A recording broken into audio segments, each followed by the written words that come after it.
Aloha, I'm Lyla Berg, and we're at the Hawaii State Library ready to chat with the people who inform, inspire, and impact our everyday lives. Thanks for tuning in to Island Focus.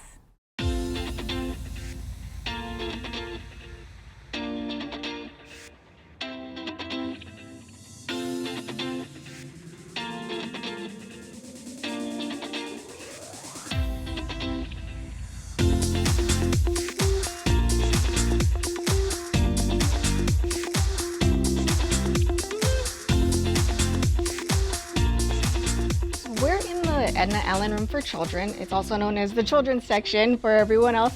Edna Allen was the first head librarian of this library, which at the time was the Library of Hawaii.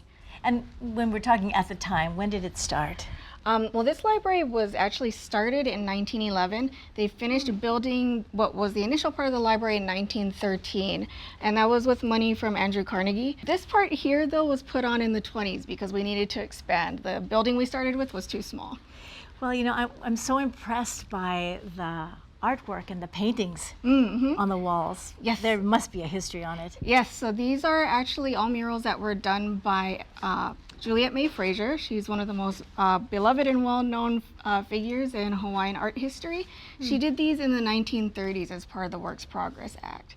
And part of the FDR initiative as well. Yeah. So it was in order to keep art going, give artists sort of a livelihood in such rough times. And so they would come in and do all sorts of big projects like this. Wonderful. And so there's sections that are nonfiction as well as fiction. In the children's section, though, we cover everything. So nonfiction, fiction, picture books, biographies, everything is in here for children. And pretty serious topics. Yeah, some of the topics get pretty complex now. So as their education becomes more complex, we try to keep up with it in our children's collection as well. Fabulous. You know, I love coming into the children's section because of the colors and the imagination that's here. And story time, I hope, still exists. Yes, well, we have story time here every Saturday at 10:30. We have it at other libraries, a lot of different times, so you can call your library and find out what times. Wonderful. Well, thank you so much for sharing this very joyful place. You're welcome. Appreciate you Thank you being for coming.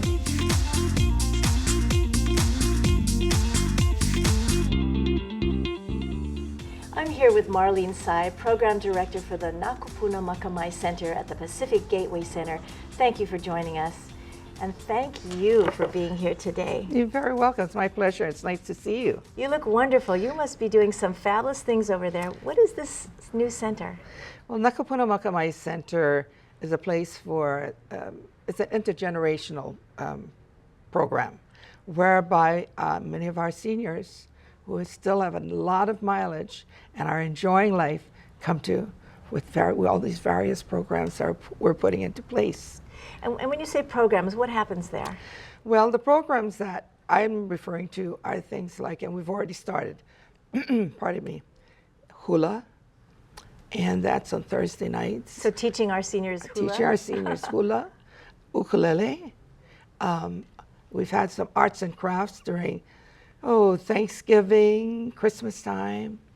And we have also, I'm setting up an intergenerational program with young and the Kupuna, with learning a little bit more about computers. That must be fun. Cell phones, if they have all these questions, you know.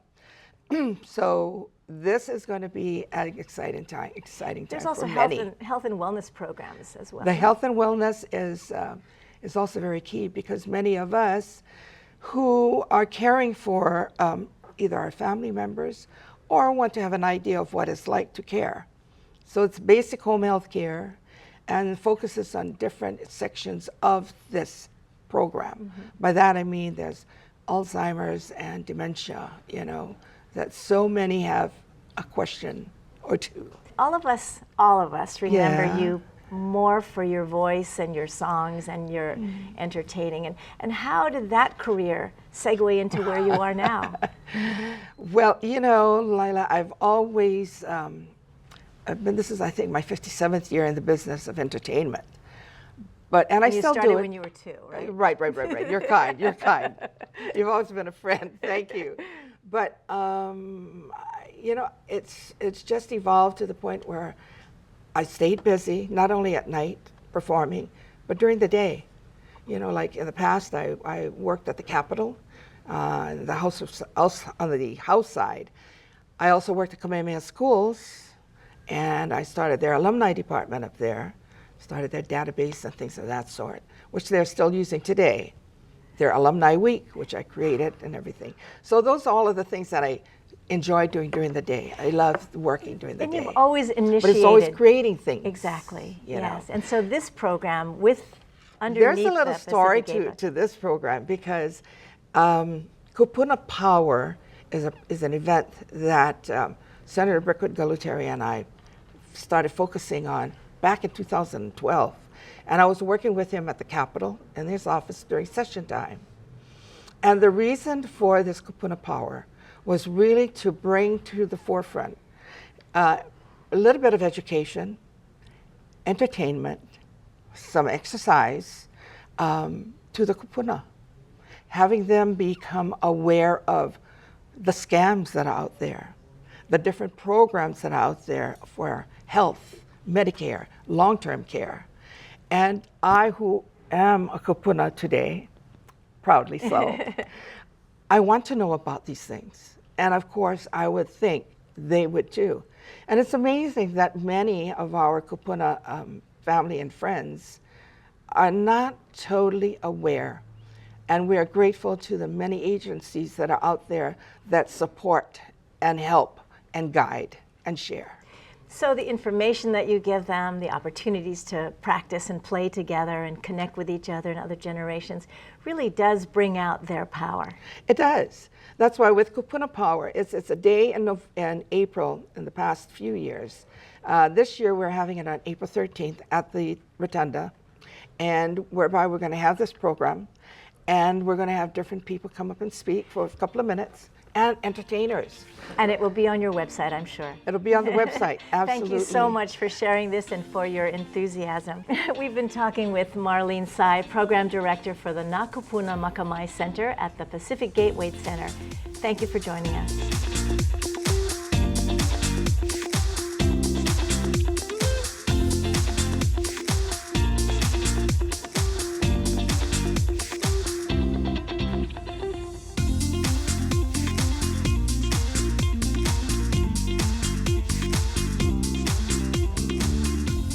I'm here with Fiona Thompson, Executive Director for the Charter School Commission in the state of Hawaii, and thank you for joining us. And thank you for being here today. Mahalo, thank you very much. Please help us explain a little bit more about what you do and how's that balance of charter school and public school work? First and foremost, as the statewide authorizer of charter schools are public schools. One pathway, there's the department schools and there's charter schools, and charter schools absolutely are upheld to all of the policies that the Board of Education mandates, and we're also state agency schools. Fully accredited as well? Fully accredited. The schools do choose to utilize the WASC accreditation as well. And the authorizing comes from a contract. So our schools operate under a contract, under the authorizer of the state of Hawaii. And it's a unique situation because there's a balance between the autonomy and the accountability that we have as state agencies, and we really encourage the innovation of our schools and how they operate. So it's just, it's a great mix of an incubator for freedom and flexibility of autonomy and innovation, as well as being accountable to the state standards as well. Many people don't understand, or don't, you can read about charter schools, but don't understand how charter schools work. And you're an educator by upbringing, St. Louis graduate, you were the principal and coach at St. Louis, and then you went to West Oʻahu College. How did that play into where you are now as an executive director? The opportunity for this position that came about in my educational philosophy and going through my career was always an appreciation for schools of choice and thinking outside the box and doing things differently. And I think this is a perfect fit to my educational philosophy of being innovative and looking at problem solving a little different from a different lens. And I think charter schools are granted that opportunity through our statute to be innovative and to strip some of the bureaucracies away in their innovation and autonomy and curricular development, and the pedagogy and the methodology of teaching our keiki in a different manner, in a different way. Not to say that that doesn't happen in our other department schools, and it does. It's just a different pathway to do so. So you have all of these, how many schools are? So currently state of Hawaii has 34 charter schools. And I said this to everyone, if you've seen one charter school, you've seen one charter school. They're all very individual and none are alike. They have similarities and parallels, but they're all very different and unique. And that was going to be my next question. So you're working with independence and you love the autonomy and the creativity. How do you bring the consistency together, and how do you balance that? That's a great question. I think first finding the commonality. The commonality is that we're all here for the keiki, and we're all here to make sure that we provide a high quality environment for our keiki. And with that commonality, then we can get into conversations of how we go about doing that, and what are the accountability systems that we need to say that we're doing and prove to the general public as publicly funded schools. We want to be accountable, and we want to also share with the public the methodologies that work, and the ones that don't work too. I think that's also a big, powerful statement. Well, I think your enthusiasm certainly matches the energy that I've felt going to visit charter schools. Yeah. And when you think about the gift that charter schools are, not only to the children and families, but also to the state. That's right, that's right. So I think that's one of the most powerful things that I think I would love to be a part of, is seeing how do charter schools inform the greater system of education in the state of Hawaii, both in their innovative practices and their accountability to the state accountability system. So I believe that in the near future, I'm very optimistic that vision for chartering in Hawaii will be much more clear. I hope to be a small part of that, and that all of our schools can reach that high quality definition of what we believe keikis deserve. We've been chatting with Fiona Thompson, the Executive Director for the Hawaii Public Charter School Commission. I'm Lyla Berg, and thank you for tuning in to Island Focus.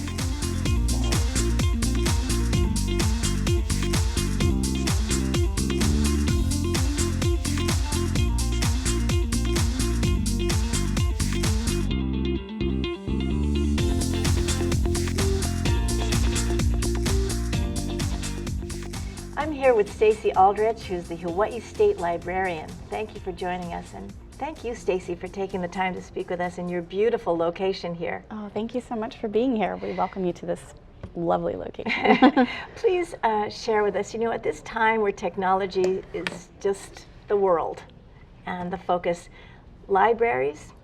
Absolutely. Libraries aren't just about books, they're about connecting people. If you think about a book as a form of technology, it is a technology that helps people transmit ideas. Libraries have always been about connecting people to ideas and our stories. And today we just have different ways that we access those stories. They're not just in paper, but they're also digital. And for libraries, we still have paper. People still love paper. We're still circulating millions of items every year. But there's also the digital world. And so we have access to digital kinds of information, including basic access to those resources. Some people don't have internet connectivity at home, so the library is the place that they can connect to all those resources. And you've been a state librarian in California and Pennsylvania and here. I mean, you've chosen this as your career. I love libraries as an educator. I just wonder, who are the people that come and visit? And it's not that hard to get a library card. No, so it's very easy to get a library card. Anybody can get a library card, including visitors can come and get a library card. We have all kinds of people coming into libraries every day. We have families who are bringing in their kids to come to story times to get them ready for school. We have school kids coming in to do homework after school. We have people coming in to learn about taxes. We have programs and services. So it's from keiki to kupuna. People are coming in and using our libraries across the state. 50 branches, by the way. You said a little bit earlier in our pre-interview conversation that libraries are a place to start. They are a place to start. What does that mean? So if you're not sure where to begin, it's really easy to do a Google search and get millions and millions and millions of hits and try to figure out how to do something. But when you come to the library, there are people here who can help you and the resources to figure out how do I begin to look for a job? How do I change a career? How do I help my kid get ready for school? How do I do homework? How do I do research? How do I fix my car? I have a 1957 Chevy and I want to fix my car. Can you help me find the plan so I can work on my car? From anything that you're looking for, the library is a place to start because we can help you get started. There's so many people who have difficulty reading, or maybe their reading level is not as high as it should be when they were in school. Libraries can be intimidating, but you've made this place very warm and welcoming. What's the secret? Secret, the people. Actually, it's the people. We have wonderful staff who work every day to try to be welcoming and to try to make spaces where people feel like they're welcomed. And again, it's all about the connections, and I think about libraries, and you were saying about earlier about books, and we're a place to start, but we're really about human connections. This library in particular has really grown to the times. I mean, I remember with the Dewey Decimal System going into school, and then it was all digital, but there's something very special about making that transition. There is. It's actually a more complex world. I think that's why we need libraries too, because there's so many different ways you can find information. Sometimes just figuring out how to do it, having a library or a librarian help you figure that out is really important. And so we still have Dewey, so we still catalog our books with Dewey, but we also have all these amazing resources that are available through the internet. I love to walk in a library and have somebody else know where something is. Sure. Because I feel really, you know, kind of incompetent sometimes. I don't remember the numbers, and I don't remember where the sections are. We're actually working to improve that. In my first year, I visited all 50 branches with some staff and looking at our spaces and trying to figure out how do we make them easier for people to use. And I know that's a challenge walking in some days because there's all this signage and how do I find something? So we have people who can help you do that. But we also want to make it so that you can do that on your own and feel good about it. Well, it's a very comfortable, beautiful, wonderful place to be, and I really appreciate you being here in that lead. Oh, thank you very much for joining us. Oh, thank you. I'm Lyla Berg. We've been chatting with Stacey Aldrich, Hawaii State Librarian, and you're watching Island Focus.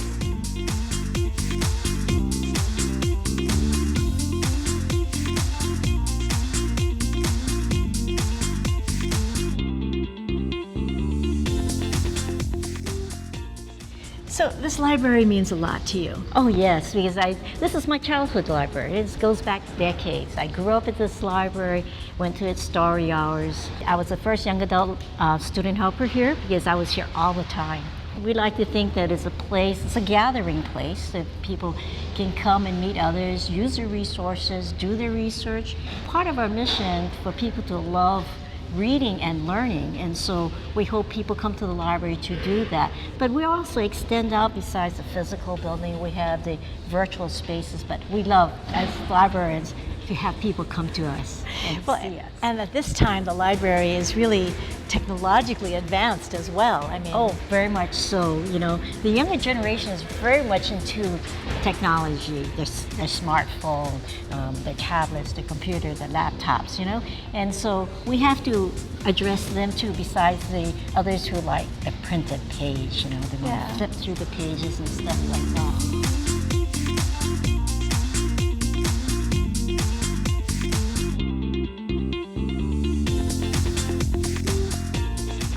here with Jonathan Johnston, Executive Director for the State Foundation, Culture and the Arts. Thank you for joining us. It's a really long title, yeah. Can you please help us understand? Sure. The state of Hawaii has an arts agency, and we administer federal, general, and construction funds for a lot of programs throughout the state.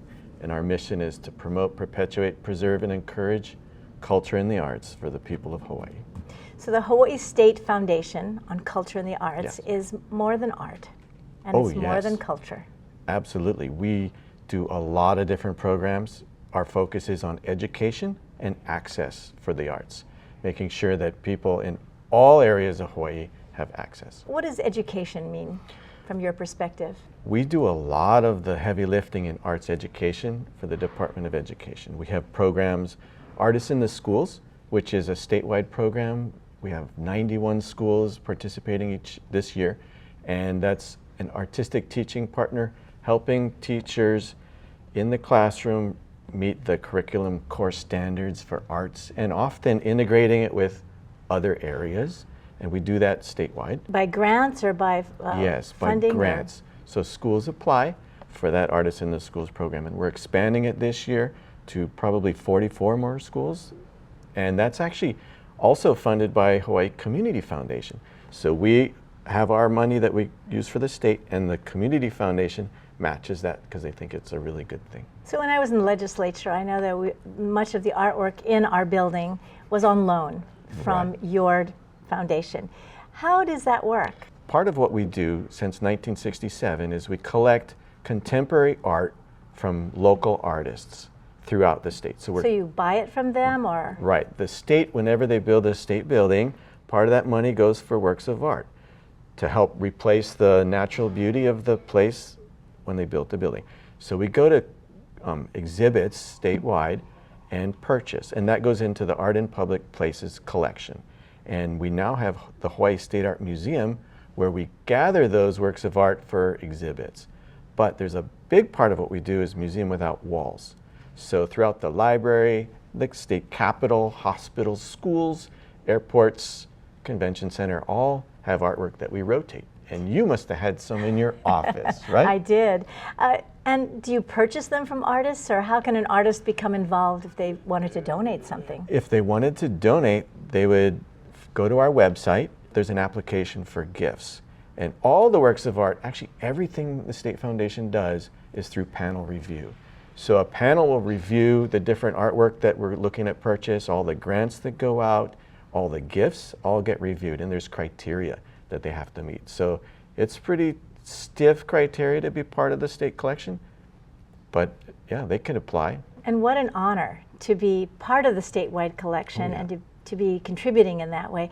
Do you encourage young people to be involved? Absolutely. So currently on display at the State Art Museum is the Scholastic Art and Writing exhibit, which is statewide high school kids, 7 through 12 grade. That'll be open until April 7th. I encourage you to go take a look because there's a lot of really good high school artists. We fly them in from the neighbor islands for this big event coming up, and that's public and private and charter school kids.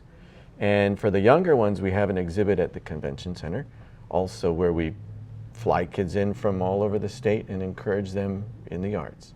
So what I gather from what I hear from you is that the culture is more than what it sounds like, and actually art is an important part of expressing that culture. Absolutely. Well, thank you very much for sharing what the Hawaii State Foundation on Culture and the Arts does. We've been chatting with Jonathan Johnston, Executive Director of that Hawaii State Foundation. I'm Lyla Berg for Island Focus.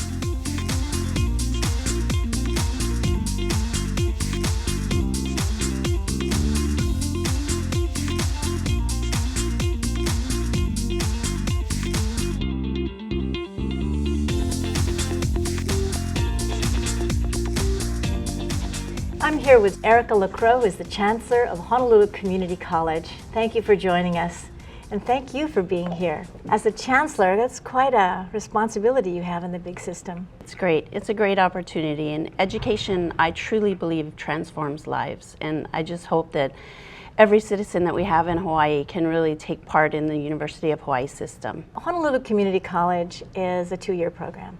Can you explain how it fits into all the other community colleges and in the system? Sure. So we have 10 campuses, 3 4-year institutions, and then 7 community colleges.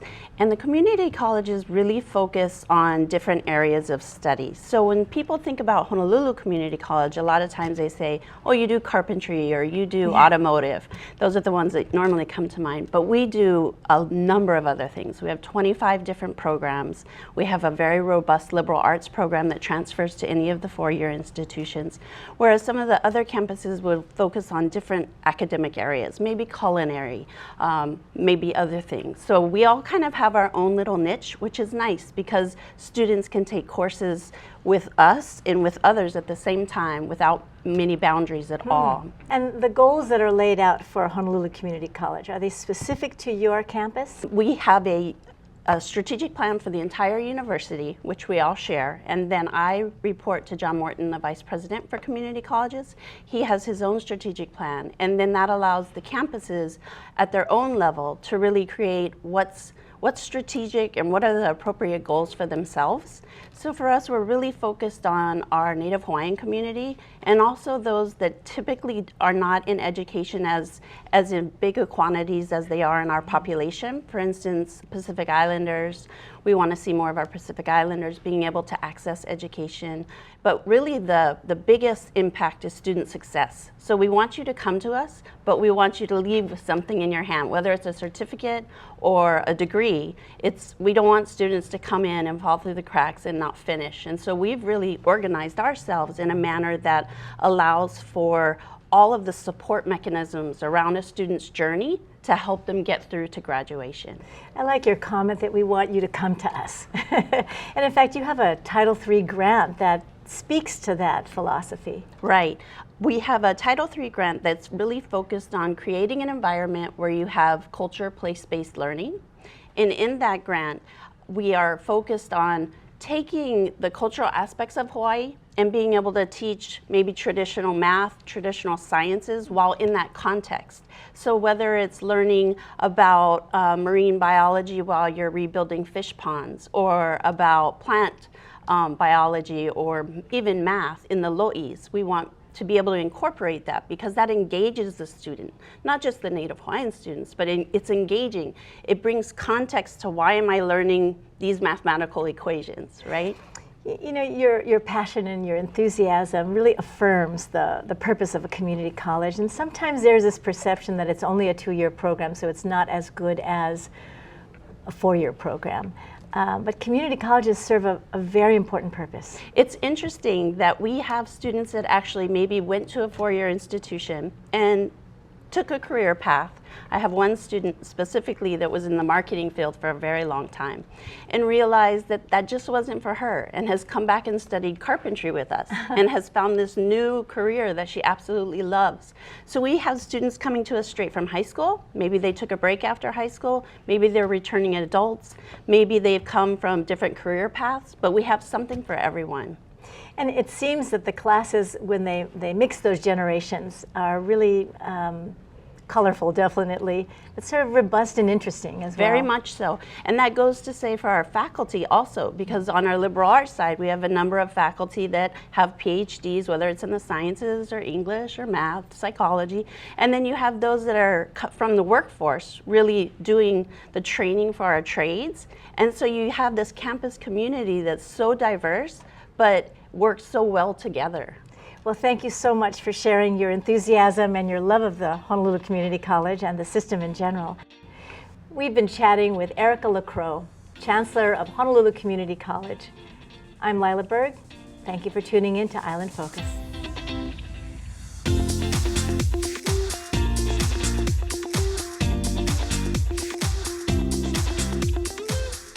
Mahalo to the Hawaii State Library and to you for tuning in to Island Focus.